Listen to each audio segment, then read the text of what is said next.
একটি আয়তাকার ক্ষেত্রের দৈর্ঘ্য 20% বৃদ্ধি এবং প্রস্থ 10% হ্রাস করা হলে ক্ষেত্রফলের শতকরা কত পরিবর্তন হবে?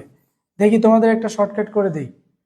শর্টকাট তোমাদের অনেক পছন্দ আমি জানি, যদিও শর্টকাট একটু করি, তারপরে আমরা ডিটেলসে করব। এই অঙ্কটা যদি তুমি শর্টকাট করতে চাও তাহলে কি করবা? শর্টকাট করার সূত্র হচ্ছে, শর্টকাটের সূত্র কি? a plus B plus A B by 100। এখানে এ হচ্ছে প্রথমটা আর বি হচ্ছে দ্বিতীয়টা। তাহলে প্রথমটা কত আছে? 20% বৃদ্ধি মানে +20, তাই না? আর বি হচ্ছে প্রস্থ 10% হ্রাস মানে -10, প্লাস এ হচ্ছে 20 ইন্টু -10 বাই 100।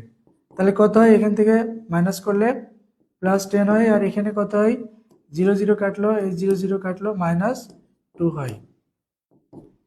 তাহলে +10 থেকে -2 করলে 8 এর সামনে প্লাস আছে, তার মানে 8% বৃদ্ধি। এটা হচ্ছে